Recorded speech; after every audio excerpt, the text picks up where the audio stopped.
Hello and welcome. You're watching Big Picture with me, Vishal, Dahiya, and today we're going to talk about the bilateral relations between India and the United States and obviously the scope of this bilateral relation and the cooperation between the two nations on regional and other international issues. As well as all of us are aware, the US Secretary of State, Antony Blinken, is on visit to India. He's had dialogue with our NSA as well as External Affairs Minister, and both the countries have decided to go ahead and deepen the cooperation on various aspects, be it dealing with the COVID pandemic, the trade issue between both the countries, and when we talk about the regional issues, the ongoings in Afghanistan, our neighbor, and obviously Indo-Pacific and the Quad cooperation as well. So we'll look at all those issues in detail, and to make us understand in a much simpler and a better way more about the Indo-US bilateral relations, we have with us two distinguished guests today. Let me first introduce them to you, beginning with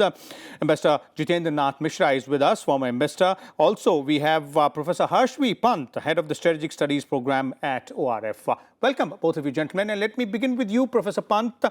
Let's first talk about, the significance of not only the timing, but also the context and the content of Secretary of State Antony Blinken's visit to India. Thank you, Vishal. I think the visit obviously is very important in the wider context of where India-US relations are headed. And there was some apprehension when the Biden administration was taking office that the priorities of this administration might differ from its predecessor, and therefore there'd be challenges to a certain degree in managing that initial turbulence in the relationship. But I think what we found was that from the very beginning, Americans and American administration, this administration seemed focused on this big question of the what to do with China and how to manage the strategic flux in the Indo-Pacific. And therefore, we have seen very early on the Quad Leaders Summit, which actually demonstrated to the world the commitment that America perhaps feels now for ratcheting up this platform, which actually was not going anywhere before. So clearly, when you have the top leadership committed or seemingly committed to a platform, it makes a difference. Mm-hmm. And then we had the Secretary of Defense's visit to India a few months back, and now Secretary of State visiting India. I think the idea is that top level engagement has continued. Indian Foreign Minister was also in Washington a few weeks back. And that gives a signal about the importance of each other's priorities and how they are looked at in their own respective foreign policy matrices. So I think that is all very positive. The idea that the two nations are engaged at the top level, again, gives a sense of direction to a relationship.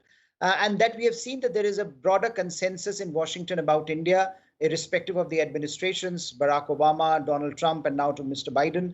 We have seen a certain continuity in their approach to India.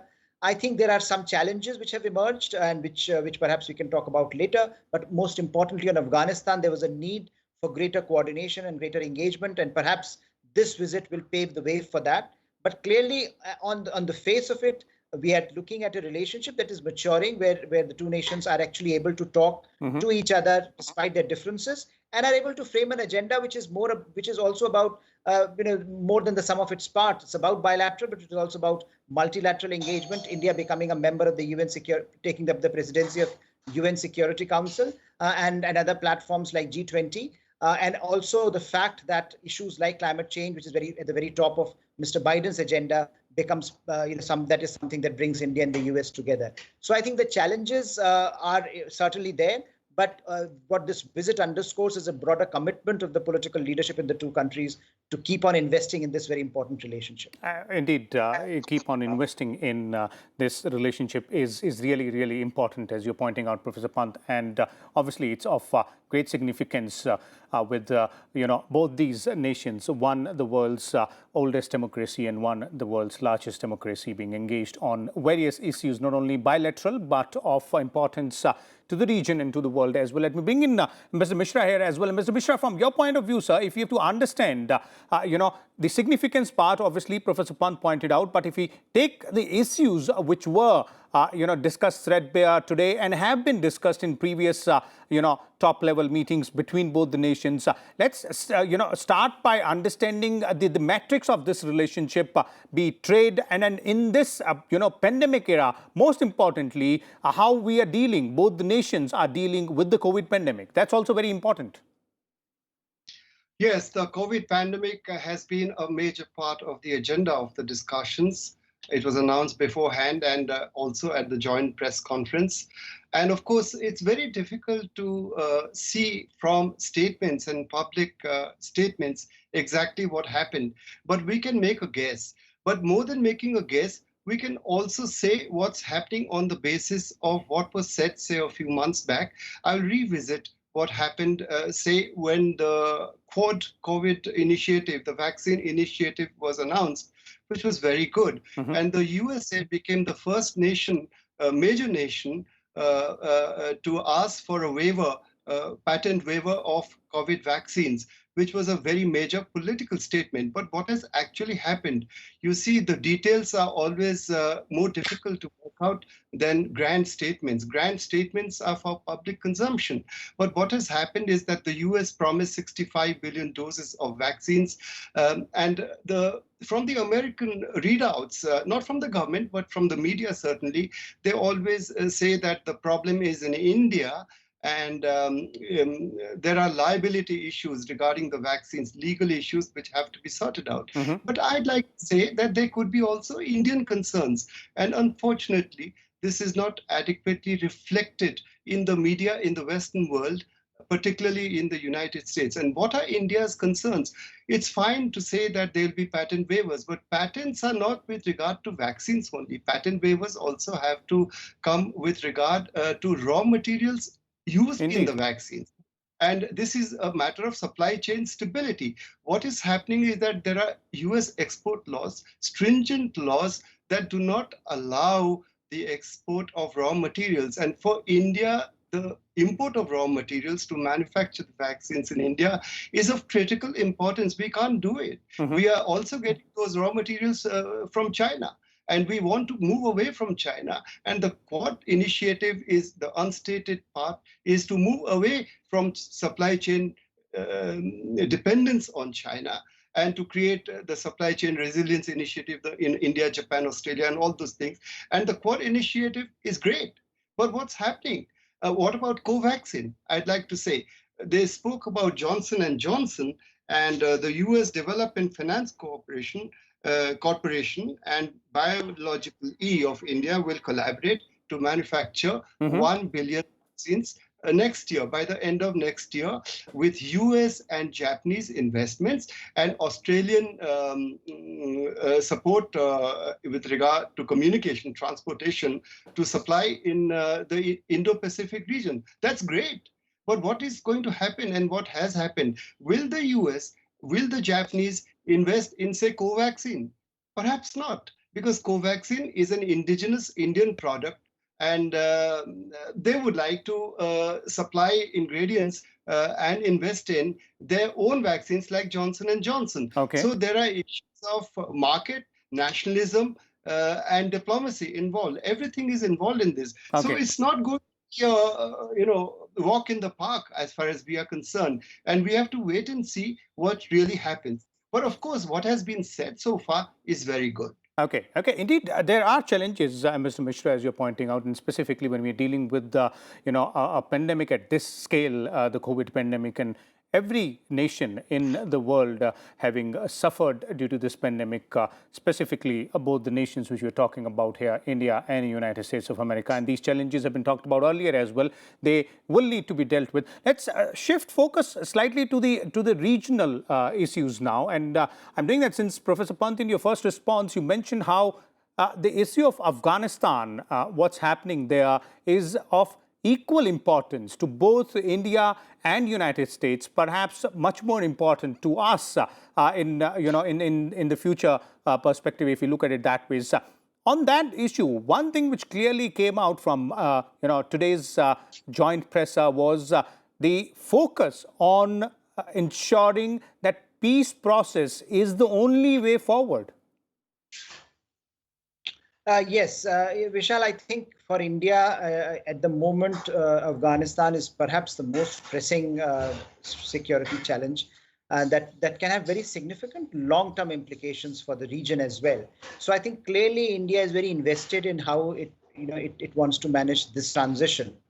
Now, a lot of I think the problems are emanating from the way Americans have started withdrawal process. I mean, if you go back to Secretary of State Blinken's own personal letter that he wrote to the Ghani government, which laid the framework for the larger policy on Afghanistan, it talked about a sequential process. It talked about a process where first there will be a ceasefire, then there will be negotiations, and as part of the larger package, withdrawal would happen. Suddenly, we have looked at an accelerated process of American withdrawal. American forces leaving at night, American forces withdrawing without informing the Afghan government, and so on and so forth. And I think that has created a level of uncertainty in the region because the regional interests are very divergent at the moment. It's not entirely evident that the regional solution to this problem can come without American participation. So what I think many in India were feeling and have argued that, look, America is a strategic partner to India. There could have been better coordination in terms of what is happening in Afghanistan. Okay. And we could have better informed of Americans, what Americans were planning to do. That it did not happen, I think has raised concerns. And I think this visit has perhaps been a bit significant in that regard because it perhaps was the first major place would have been discussed in the context of American withdrawal. And it seems to me that Americans are giving two messages.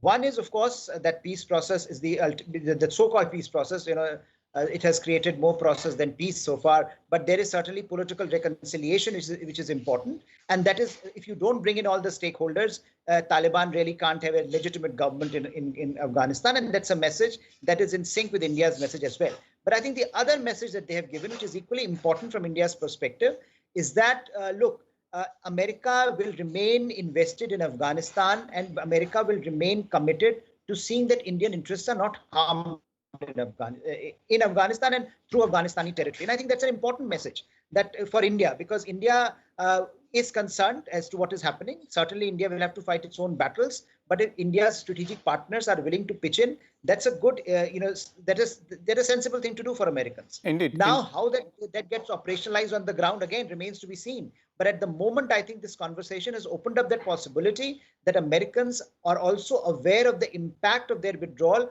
on Indian interests. And that is something that India had been talking about for a while. Okay. Indeed, India's concerns will have to be taken into consideration when we're talking about what's happening there in Afghanistan. And Mr. Misra, from your point of view, if you have to, understand not only the way things are moving very fast in Afghanistan, and the focus on ensuring peace negotiations being the way forward, but actually what's happening on the ground. And also, if we have to look at it from India's perspective, our interests, our concerns there.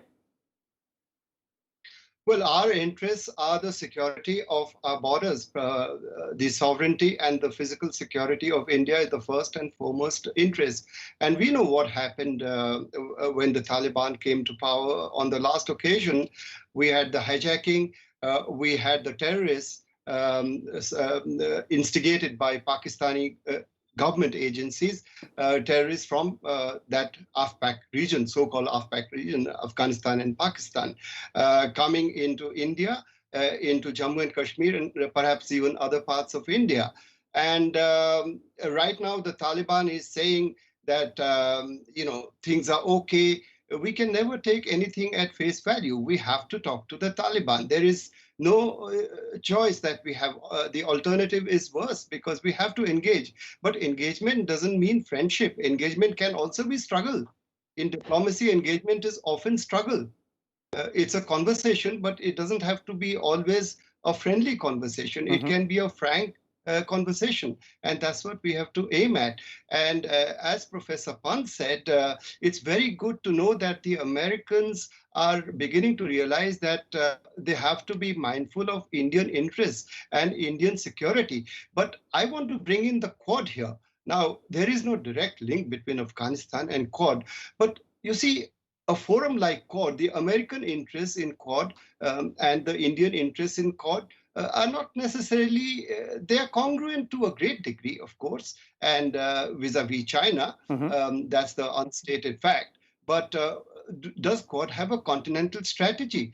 The Indian media has been saying that the Quad does not have a continental strategy. Means they're always talking about the pressure from China in Ladakh, in the eastern part of Jammu and Kashmir. But nobody talks about the possibility of coordination between Pakistan and China, and our worst nightmare happening, or some kind of coordinated action. And to that, bring in this new mix, and this causes great worry in India, the Taliban and terrorism. Will there be a recurrence of the levels of terrorism that we witnessed in the 1990s when the Taliban was in power? Okay. Now, we can never take the Taliban at face value. But if they are saying something, we have to talk to them, and we have to give them an opportunity to explain themselves how they're going to deal with India if they come to power. That's a big if. We don't know. They claim that, the media says that they have 50% control over 50% of Afghan territory right now. So we have to be prepared for that. And therefore, I would say that we need to not just nudge the Americans at a bilateral level about Afghanistan to make our policies more congruent, the conversation more immediate and present, but also try to bring forums like Quad. What is the use of Quad for India? The We are not going multilateral to forums. fight. Exactly. We are not going to fight battles in the Pacific Ocean. We don't have that capability to fight that kind of naval battle with anybody. And why should we? We first have to secure our immediate neighborhood, which means the geography that India is. First and foremost, the physical security of India and the security and the lives of our citizens.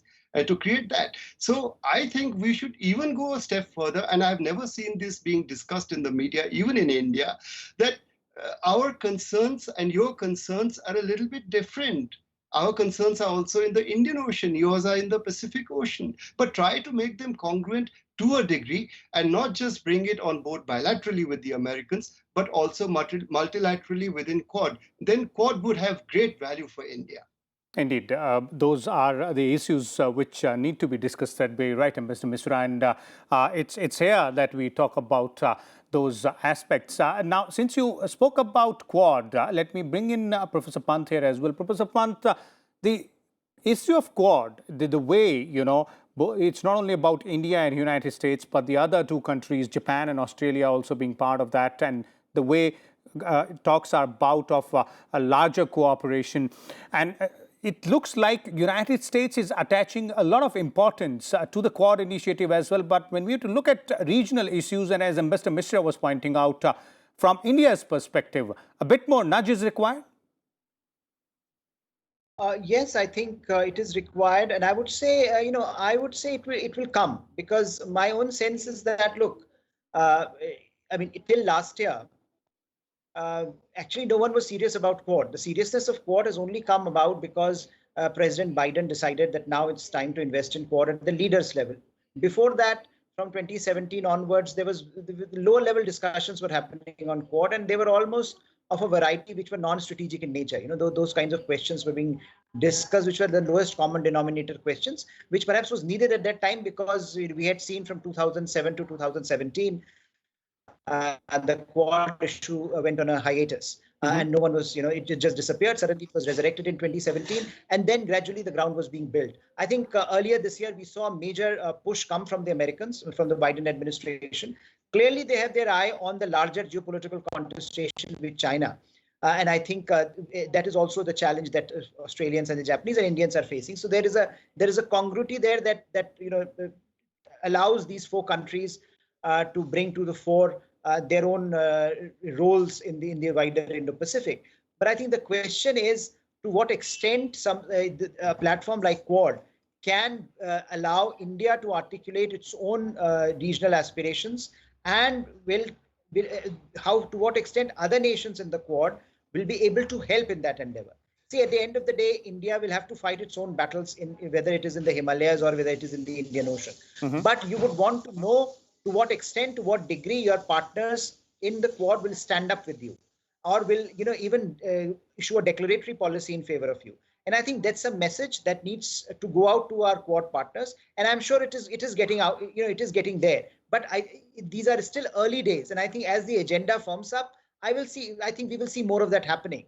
But clearly, at the moment, given that COVID-19 was initially the most important factor, if you go back to the Quad statement, joint statement that was issued in March, it talked a lot of the issues that were impacted by the by the COVID pandemic. So there was the issue of supply chain resilience, there was the issue of global health coordination, there was the issue of vaccine diplomacy, etc., which were largely related to what was happening around COVID-19. And I don't think most of these issues have been resolved. So I think the first challenge for Quad is to deliver on those commitments, on those ideas, on those aspirations that were laid out in that statement.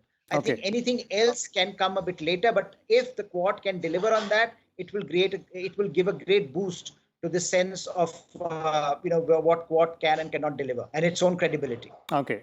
So more broader cooperation when we talk about the Quad platform is required. A bit more nudge, as both our experts are pointing out. Quick concluding comment from you, Mr. Misra, and it's not only just about the COVID pandemic or the Quad platform or the Afghan theater. When we talk about India-US bilateral relation, there's a lot more to deal with when we talk about trade, investment, and let's not forget the climate change issue as well. Oh, absolutely. Trade and investment are tough areas, no doubt, but they are largely positive areas. I have some figures I'd like to share. 88.75 billion US dollars, according to Indian figures in 2019-20, and the US figures place trade in goods and services combined at 149 billion US dollars in 2019. There is a substantial difference which I don't understand. I hope the second figure is the more correct one. 200,000 Indian students contribute $7 billion annually to the US economy.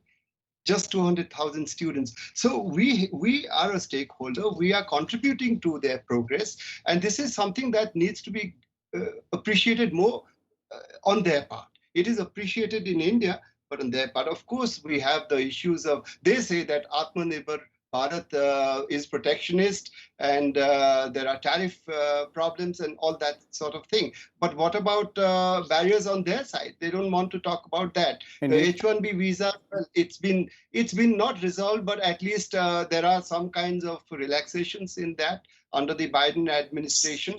But these issues are not going to go away. But I'm not pessimistic, because trade is best left to the people who do trade, which is not governments. And if we do that, then that is pretty good. Defense trade is also very important, $15 billion in 2019. Okay. And according to Al Jazeera, I saw the other day, $21 billion since 2007. But I'd like to ask our American friends this simple question.